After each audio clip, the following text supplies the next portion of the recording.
அகிலமெங்கும் உள்ள தமிழ் நேயர்கள் அனைவருக்கும் பரம்பரை ஜோதிடர் உங்கள் மனோ பாலாஜியின் அன்பான வணக்கம். கன்னி ராசியில் பிறந்த அன்பர்களுக்கு குரு பகவான் அதிசார பெயர்ச்சி. இந்த பெயர்ச்சி அக்டோபர் மாதம் 18ஆம் தேதி உங்களுடைய ராசிக்கு 10ஆம் பாவகத்திலிருந்து 11ஆம் இடம் லாபஸ்தானத்துக்கு சஞ்சாரம் பண்ண போகிறாருங்க.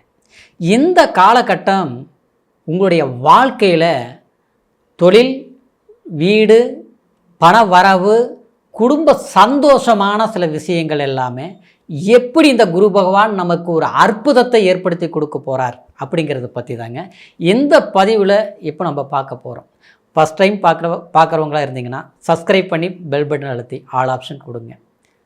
கன்னிராசி அப்படின்னா உண்மையிலேயே கண்ணியத்துக்கு பேர் போனவர்கள்.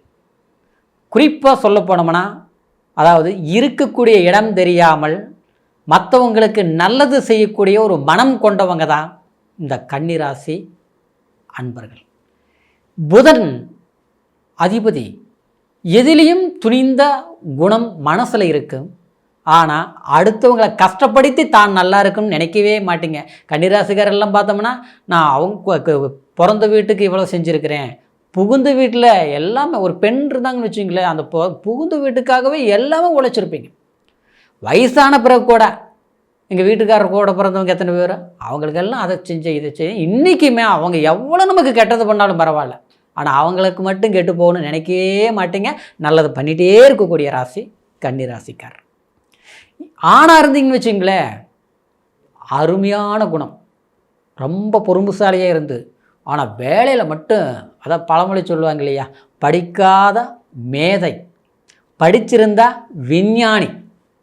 நிச்சயமாக கண்டிப்பாக வெளிநாட்டில் இருக்கிறது, வெளியூரில் இருக்கிறது, வெளிநாடு தொடர்பில் வேலை செய்கிறது, ஐடி டிசைன் சம்மந்தப்பட்ட துறையில் வேலை செய்கிறது, கலைத்துறை சம்மந்தப்பட்ட விஷயத்தில் வேலை செய்கிறது, எந்த வேலையை எடுத்தாலும் நம்ம கரெக்டாக செய்வோங்க அப்படிங்கிறது, இதெல்லாம் கன்னிராசிக்காரர் தான். சரிங்களா? ஆனால் ஈஸியாக ஏமாறுறது யாருன்னு கேட்டோம்னா இந்த கன்னிராசிக்காரர் தான். எல்லாரையும் நம்புவீங்க, கடைசியில் ஒரு கட்டத்தில் பார்த்தோம்னா நான் ஏமாளி ஆகிட்டேன். நல்லவங்களுக்கு மறுபேர் என்னங்க, ஏமாளி தானே? அப்படி கிடையாது. நல்லவங்க என்றைக்கு நல்லவங்க தான். நம்மளை ஏமாத்துறாங்கன்னா நம்மளது தப்பு இல்லை, அவங்களது தான் தப்பு. அதனால் அதையெல்லாம் போட்டு குழப்பிக்க வேண்டாங்க. அப்போது இந்த மாதிரி ஒரு சூழ்நிலைகள் சந்திச்சுட்டு இருந்த உங்களுக்கு சமீப காலமாக சனி 7ஆம் இடத்துல கண்டக சனி ஆச்சுங்களா, அந்த சனி கரெக்டாக உங்களை கேட்ச் பண்ணிகிட்டு இருக்கிறார். அப்போது இந்த ஒரு 7-8 மாதமாக நீங்கள் நினச்சி பார்த்தீங்கன்னா மன உறுத்தல் அதிகமாக இருக்கும். உடம்பு ஆரோக்கியம் கூட மாதிரி எனக்கு பர்ஃபெக்டாக இல்லைங்க. காலையில் பார்த்தோம்னா எந்திரிக்கணும்னு நினைக்கிறேங்க, எந்திரிக்கவே முடிய மாட்டேங்க. நைட்டுனா தூக்கமே வர மாட்டேங்க. இதுதான் சொல்லுவீங்க கன்னிராசிக்காரர். அப்புறம் பார்த்தோம்னா ஒரு 7ஆம் இடங்கிறது ஏன்னா கணவன் மனைவியை குறிக்கக்கூடிய இடம். சரிங்களா? அந்த இடத்துல சனி இருக்கிறார், அது உங்களை டைரெக்டாக பார்க்குறாரு. அதுக்கு முன்னால் பார்த்தோம்னா லக்னத்திலேயே கேது இருந்தது, 7ஆம் இடத்துல ராகு இருந்தது, கலசர தோஷத்தை ஏற்படுத்தி கொடுத்தது. அப்போ 2 வருஷ காலமாகவே எப்படி இருந்ததுன்னா நல்லா இருந்த குடும்பத்துக்குள்ளே என்னவோ ஒரு சுனாமி வந்த மாதிரி ஆகிப்போச்சு. அப்பனுக்கு மகனுக்கு ஆகாமல் போகிறது, மகனுக்கு அம்மா அப்பாவுக்கு ஆகாமல் போகிறது. அதே நேரத்தில் அப்புறம் நம்மளுடைய வாரிசுகளை நம்மளை எதுக்கிறது. கணவன் மனைவிக்குள்ளே எவ்வளோ அந்யூன்யமாக இருந்தாலும் இன்றைக்கி பார்த்தோம்னா ஒன்றும் உடம்பு சரியில்லாமல் ஏதாவது மருத்துவம் இந்த மாதிரி பண்ணுறது, இதெல்லாம் பிரச்சனை இல்லைன்னா கடைசியில் பார்த்தா அவங்களே நம்மளை வெறுக்கிறது, காரணம் இல்லாமல் வெறுக்கிறது.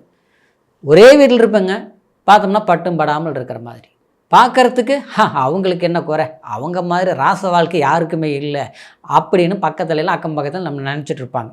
ஆனால் நம்ம வீட்டுக்குள்ளே பார்த்தோம்னா அதாவது எது எடுத்தாலும் சிறு சிறு பிரச்சனைகள் கூட அது பெருசாக நம்மளை மனசை கஷ்டப்படுத்துகிற அளவுக்கு கன்னிராசிக்காரரு, அதாவது வெளியில் சொல்லவும் முடியல, சொல்ல வேண்டிய அவசியம் இல்லை, யார் சொல்லி யாரும் நமக்கு தீர்க்க போகிறது இல்லை. ஆனால் சொல்லலனாலும் நம்ம மனசில் வேதனை இருக்குமா, அது யோசிச்சு போதும் நமக்கு தூக்கம் வருமா, இந்த சூழ்நிலை. சரிங்களா?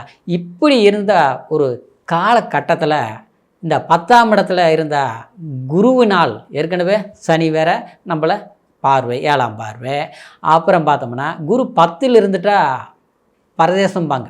அப்படின்னா இருக்கிற வேலையை மாறுறது, வேலை இல்லாமல் போகிறது, செஞ்ச வேலையில் பிரச்சனைகள் உருவாக்குறது, யாரை கொண்டாந்து நாம் உட்கார வச்சோமோ அவங்களாலேயே நமக்கு சிக்கலை நாம்ளே தேடிக்கிறது. ஆமாங்க. 10ல் குரு இருந்துட்டா இந்த மாதிரி ஒரு சூழ்நிலைகள் வரும். கெடுக்க மாட்டார், ஆனால் கஷ்டத்தை கொடுத்துருவார். அது லாபஸ்தானத்துக்கு வராரு பார்த்தீங்களா, அதுதாங்க உங்களுடைய பாக்கியம். இப்போ நான் இன்னாறு வரைக்கும் எதுக்கு சொல்லிட்டு இருந்தேன்னா, இந்த 7ஆம் இடத்துல சனி இருக்குது, அது பார்க்குது, இந்த பிரச்சனைகளை கொடுத்துதுன்னு பார்த்தீங்களா, அந்த சனியே, அதாவது அது சனி பகவானை, சரிங்களா, அந்த சனி பகவானை இந்த குரு பகவான் 11ஆம் இடத்துக்கு இப்போ பெயர்ச்சி ஆகக்கூடிய இந்த அக்டோபர் மாதம் 18ஆம் தேதியிலிருந்து அந்த சனி பகவானை 9ஆம் பார்வையாக சனி பகவானை குரு பார்த்து அந்த சனி பகவானை ஆஃப் பண்ணுறாரு. அப்படின்னா அவரை புனிதமாக்குறாரு. அப்போ நம்மளை பார்த்து கஷ்டம் கொடுத்துட்டு இருந்தது பார்த்தீங்களா, அது ஓகே ஆயிருமா, சரியாயிருமா? அப்போ இந்த நேரத்தில் நம்ம என்ன பண்ணணும், கவலையெல்லாம் மறந்துடணும், கஷ்டத்தை எல்லாம் போயிடுச்சுன்னு விட்டுருவோணும். எதிர்பார்க்குறோம் இல்லையா, வெளிநாடு போகணும்னு நினைக்கிறோம், வெளியூர் போகணும்னு நினைக்கிறோம், வேலை ஏற்படுத்தணும்னு நினைக்கிறோம், சமுதாயத்தில் ஒரு அந்தஸ்தா என் திறமை என்னங்கிறது நான் காட்டணும்னு நினச்சி முயற்சி எடுத்து வாய்ப்புகள் அமையாமல் இருந்து போராடிட்டு இருந்த கன்னிராசி அன்பர்களுக்கு, சரியா, இந்த காலகட்டம் உங்களுக்கு குரு பகவான் ஒரு அற்புதத்தை கொடுக்க போகிறாரு. என்ன, 11ஆம் இடம் உச்ச பலம். உச்சம்ங்கிறது என்ன, இருக்கிறதுலே குரு ஸ்ட்ராங்காக உட்காராரு. எந்த இடத்துல உட்கார போகிறாருங்க, 11ஆம் இடங்கிறது லாபஸ்தானம். லாபம், ஒரு மனிதனுக்கு லாபம் இல்லாமல் வியாபாரம் பண்ணாலும் புரோஜனம் இல்லை, அதாவது சந்தோஷம் இல்லாமல், அதாவது ஒரு வாழ்க்கை பண்ணாலும் சிறப்பாக இருக்காது, பிடிக்காத திருமணத்தை செஞ்சாலும் நிம்மதியாக இருக்காது, பிடித்த வாழ்க்கை நிலைக்காமல் போனாலும் வாழ்க்கையில் சந்தோஷமாக இருக்க முடியாது. அப்போது அதுக்கெல்லாம் காரணம் என்னென்னா, இந்த 11ஆம் இடத்துல நமக்கு சந்தோஷத்தை கொடுக்கக்கூடிய, ஒரு மகிழ்ச்சியை கொடுக்கக்கூடிய இடத்துல உச்சம் பெற்ற குரு உட்கார்ந்து அந்த குரு பகவான் 5ஆம் பார்வையாக உங்களுடைய ராசிக்கு 3ஆம் இடத்தை பார்க்குறார். எப்படி, அந்நிய பயணங்கள், சகோதரன் சகோதரிகிட்ட இருந்த வெறுப்பு வேதனைகள் தீரும், பூர்வீக சொத்தில் இருந்த பிரச்சனைகள் தீரும், நம்மளுடைய அங்கும் பங்காளி குலதெய்வத்துடைய அனுகிரகங்கள் கரெக்டாக வந்து 5ஆம் இடத்தை 7ஆம் பார்வையை பார்க்குறாரு இல்லைங்களா. அப்போது குழந்தை பாக்கியம் இல்லாதவங்களுக்கு குழந்தை பாக்கியம் கைகூடும். அங்கே இருக்கிறப்போ குழந்தைங்களே அதை பார்த்தா கல்வி பிரச்சனை, அது பிரச்சனை, இது பிரச்சனை, சித்திரவதைப்பட்டு இருக்கிறேங்க அப்படின்னு சொல்கிறவங்களுக்கு அந்த குழந்தைங்களால் நமக்கு மகிழ்ச்சி கிடைக்கும், பிரிந்த குடும்பம் ஒன்று சேரும். அற்புதங்க, கண்டிப்பாக அற்புதமான யோகம் உங்களுக்கு. அது மட்டும் இல்லாமல் 9ஆம் பார்வையா, அதாவது உங்களுடைய ராசிக்கு 7ஆம் இடத்தை கணவன் மனைவிக்குள்ள கல்யாணம் ஆகாமலேயே இருந்திருந்தா கூட சரி, 35 வயசு ஆகிப்போச்சு, எத்தனையோ பொண்ணு பார்த்தேன், மாப்பிள்ளை பார்த்தேன், ஒரு கல்யாணம் பண்ணி டைவர்ஸே ஆகிப்போச்சு, எந்த மாதிரி பிரச்சனை அடுத்த வாழ்க்கை அமையும், சரிங்களா. அது முதல் கல்யாணமாக இருந்தாலும் சரி, இல்லை 7 கல்யாணம் பண்ணினா அனாமுத்தாக வந்து இன்றைக்கி எல்லாமே வெறுத்து போச்சு அப்படின்னா தாலி கட்டி இருக்க மாட்டோம், சரிங்களா. பார்த்தோம், பொண்ணு பார்த்தோம், மாப்பிள்ளை பார்த்தோம், அமையல. 7 இல்லை 9 நடந்திருந்தாலும், ஏமாற்றங்களை சந்திச்சிருந்தாலும் 10ஆவது 11ஆவதாக கூட உங்களுக்கு அற்புதத்தை கொடுக்கக்கூடிய ஒரு பாக்கியமான காலகட்டம் இது. கடன் பிரச்சனைகள் கவலைப்படாதீங்க, இத்தனையும் சொல்லிட்டு அதையாம் போய், அதாவது பிரச்சனைகள் இருந்தாலும் பணம் லாபத்தை கொடுக்கும், வண்டி வாகன ஆடம்பரத்தை கொடுக்கும். கண்டிப்பாக சொல்கிறேன் பாருங்கள், உச்ச குரு சும்மா சொல்லக்கூடாது, அற்புதமான ஒரு பலன்களை அள்ளி கொடுக்கக்கூடிய ஒரு வாய்ப்பு. நீங்கப்பட்ட வேதனைக்கும் நீங்கள் விட்ட கண்ணீருக்கும் நிச்சயமாக அதுக்கு ஒரு மாற்றத்தை ஏற்படுத்தி ஒரு முன்னேற்றமான ஒரு அற்புதமான சந்தோஷ மகிழ்ச்சியில் உங்களுக்கு ஏற்பட போகுது.